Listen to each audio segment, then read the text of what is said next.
Ngarang si Minister Kemsana Home Minister Misa unabada Census Twdrngeida N.R.C suksoi soidana tawhalani Heiba adugumba kaisu Leitri just moong yengsi haibagi adugumba o khanaje hepet haibagi moong adugumba pirakpa gani aduga October ki first week ta Home Minister Misa lakani hairibasisu akoi hujujik thoiba sahi ahum helaba irang asi losinba lakadaba amadi masigi khanagadaba adugi amata nate makoigi kokta hujujik irang lairi haise khanbu khalamgan haibsi thajab laiti maramdi kegin haikanda lakadoisi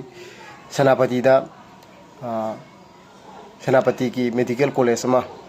uyok uring tamba lakadabane masida sakut thorangi project kai matangda adusu yengsilamganeba khoina pamidi saukhaloi haibnate saroi haibnate khwaidi maru oiridi aigi yummai sa aise hana muthalo haibane internet displaced parcel mil singumpu hena lairi bane mayum da hanjin bangamdana adu itardi moi yum da hanjin bagi sinen maru oidabra hojujik N.R.C tauba haise miwu yamakaki natraga CSO amakaki club amakaki nakan amakaki adugumba amfaunate Manipur lairiba indigenous people khudimang na masi pamlabane nagana pami mete bangal na pami aduga maiti na supam kukida taseng na indigenous oijaba kangbu di sudro soidana masi pamgani aduna masidi akoina atopa ahen ba manniba nate law na yaraba constitution gi manung challaba constitution na tawwana su hairaba adugumba ma haibani masida akoina yam hena center da kibam thokte haitare haijaraga dum chatpagi maong madum leibu ui karigumba matamda akoina mukpa amasu haidi state na mukpagi yaba tanja haitare chief minister Tamil Nadu gi chief minister na magi leiriba thona do dum yengbiu kam sathine mogi thona ji leige kanda mana karak pai kui dana dum Prime Minister unaba ngamiko nakhoi hujik phawa sahi ahum hela ji phawa unaba su ngamde aduk Manipur matang da wa manghan bu su ngamde akhoi Manipur da thoi beirang se makhoi wakhan da kasu leitana haidara sigi siru ta darka oide haibi wakhalam le ado idi yade haibam khangan bam dum sangi to yade khangan irang hauji haibna tabako haidi ngat samut pio ai Manipur gi rusingmani akhoi Manipur aigi lairiba iramdam jigida mai asibau to bangami gaina mukhaiba madi changbran khalle adu mukhairaga di aitare mangu ba mingchat kya ma jo hanjila kadoin noina du tawdragadi akhoi lairiba khudimak nokhoi digi lapna laini noi party dei tokne ga haiba kana moi dum ki ne aitare tokmak toktraga mana khatang taw kan ai si ji wa hanjin jin mamang jo haijagrame numit sipau manungda tha sipau manungda tawbiu karigumba tawbidragadi akhoi lairiba khudimak party jidagi resign tawrega haiba kanda ko mayamna su yam nuksina ga amna su yam thagana ga resign to honing bugi wanate akhoina praja adugi damakta adu pau ngamme do hapet utpa pamba adugine do khoina khapet khanga dabadi khoina khanganing bai tare lusing bujing da khoina khanganing base akhoina ji N.R.C tali si su ju oirbe MLA jing jigi asauba saruk yauri bane moi si sit masing hantara kadoine 40 constituency tamda lerise 30 khakdong orak pakanda moi munara kadoine moi 40 marak munara kadoine aduna akoi moi gi su yauri bane khone taliba is ramdam jigi damaktane Tripura da marwane Sikkim da jo hai ani jida indigenous people na masa gi leiriba Tripuri na Tripura da haida Sikkim da leiriba Sikkim gi asengba praja indigenous people na masa hujuji minority oina lei sije Manipur tholakani tholakpudai kan saibne masidadi thawai haksang sire phawda iramdam je kalamage na tawgudabani nonja dana khong kola legidam nate matamdu hele aitar hapet horuk kana nonja ramagasu hojik chahi ahum hela kan dadi nonja bagi mathok ta dabran khalli ki thona phudu aningi singba moina ko thona phudu ga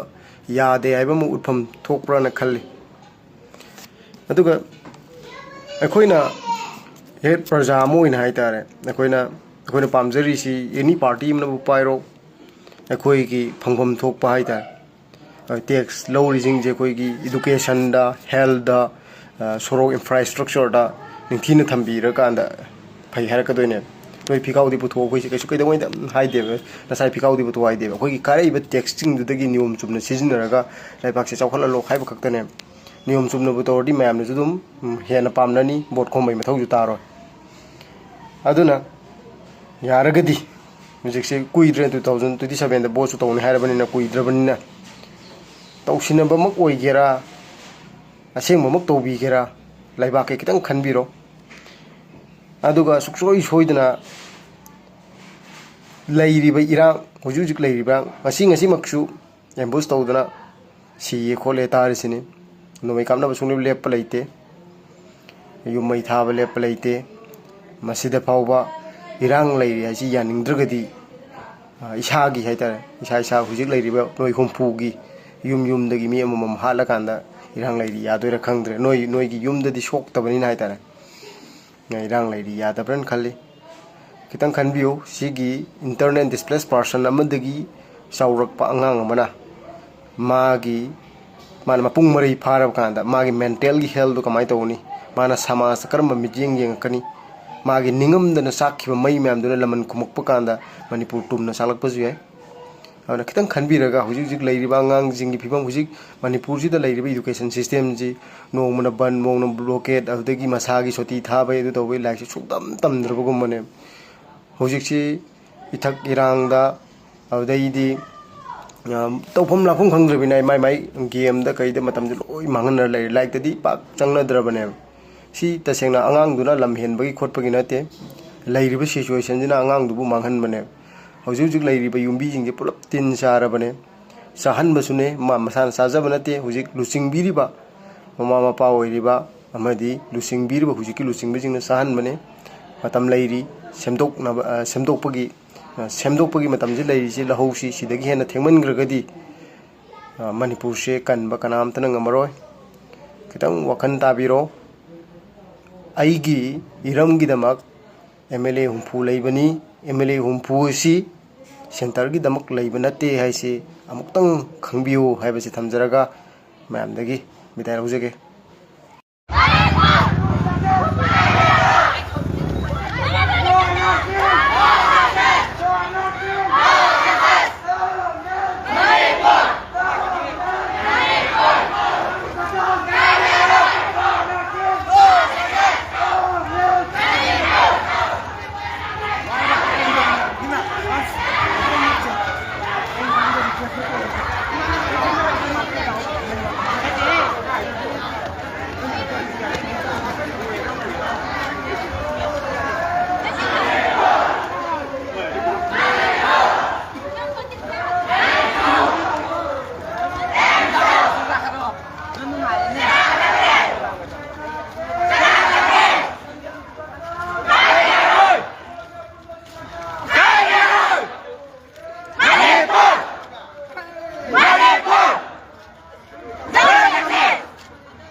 No N.R.C no Census Heiba adumagi khongjani ko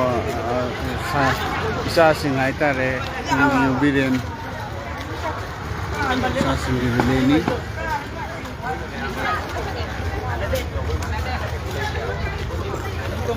pare de lapsel sin jarage ma'am sorry